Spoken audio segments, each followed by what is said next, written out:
Hello everyone, welcome back to the channel. I've got this lovely lime green Mini in the garage today. It's a 70, 71, 72, something like that, but it's got a surprise under the hood, which I'll go ahead and show you when I come back around. One of the things I really enjoy about this car is the owner's dedication to this lime green color effect. I mean, it's got it practically everywhere. Check out that interior. That's so cool.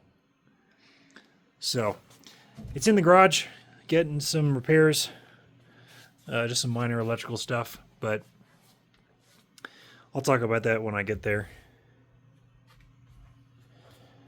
And as you might have seen from the sticker, this is a v-tec car.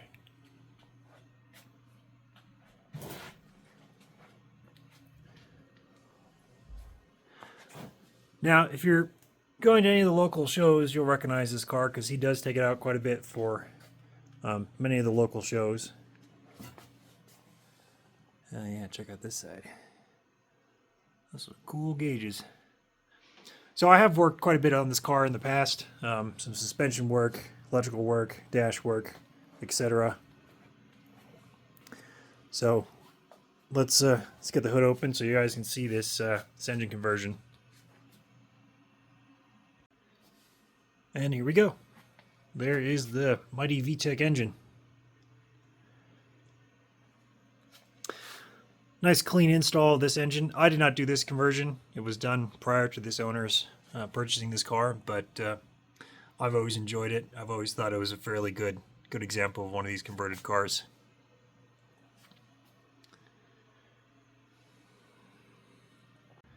So let's talk about why this car is here. Well, for starters, the radiator fan comes on and then stays on and then drains the battery. That's the biggest problem, and it's sort of an intermittent problem. So I've got to check two locations, one of which is the thermal switch, which is hanging out on the thermostat housing behind the block. The other is where the relays are. Now, on this car, because you see there's no electrical hiding underneath this firewall here, it's all been moved under the dash, so I will have to remove the dashboard to get access to all the relays and whatnot, because it's all hidden in this smooth engine bay installation. Oh joy. So as I just mentioned, I do have to remove this entire dash assembly to get access to all the relays, which are behind there. Fortunately, it does come up pretty easily. The eyeball vents come out. There are some brackets that hold the dash to the lower rail, and then it's got those funky sawtooth plastic clips all on the top rail. Once I've undone that, it'll just kind of flop down and allow me access. But yeah, kind of a nuisance. It's what you get when you have to have a clean installation. You got to hide all the electrical bits somewhere, and they're hiding behind here. Now, I have to warn you, behind here is actually a fairly messy looking installation because it's several different wiring harnesses. There's a like a classic car, like a generic wiring harness which runs the fuse box. There's Honda wiring for the main engine management system. There's the wiring for these fancy speed hut gauges, and then all of the standard mini wiring behind that to run the rest of the car. So be prepared for what you see behind this dashboard.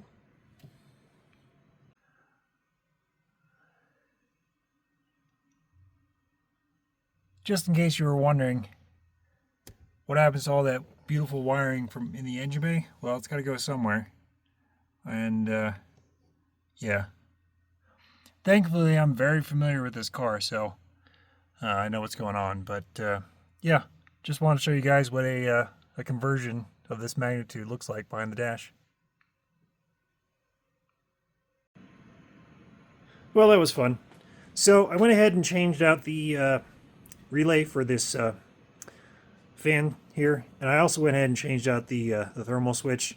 I tried testing this with a hairdryer, and it would turn this fan on and off, but since I couldn't tell which one of these parts were acting up intermittently, I just went ahead and changed both of them. So new fan switch, new fan relay, and I think that should solve the problem because there's no other parts in this circuit other than the fan, and I don't think the fan would cause the relay to not close in any situation. So I think this was basically the problem. Just some old worn out parts. By the way, since I installed that dash, this guy's driven about 20,000 miles on this car. So this car does see a lot of road use.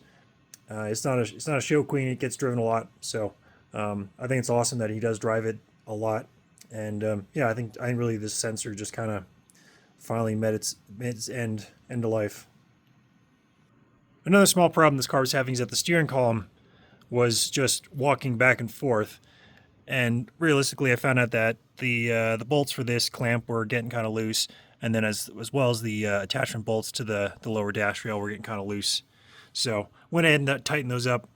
One other thing I noticed is that this brake pedal does move quite far before it engages, so I'm going to go ahead and do some rear brake checks, make sure that the rear brakes are adjusted properly to see if I can kind of tighten up that a little bit, because it's definitely farther moving than I remember. So I'm pretty sure it's going to be rear brakes, but I'll just have to check that. So I did just adjust the rear brakes about 3 to 4 flats each side, and yeah, that feels a lot nicer. That's much firmer right there. So yep, just a typical problem of rear brakes needing adjustment. That was a nice solution. Well, I think that pretty much wraps up this car. Hope you guys appreciate seeing something new and cool. I know I always like working on it whenever I get a chance. So, guys, thought this video was interesting and helpful? Let me know in the comments below. And as always, thanks for watching. I'll see you guys soon.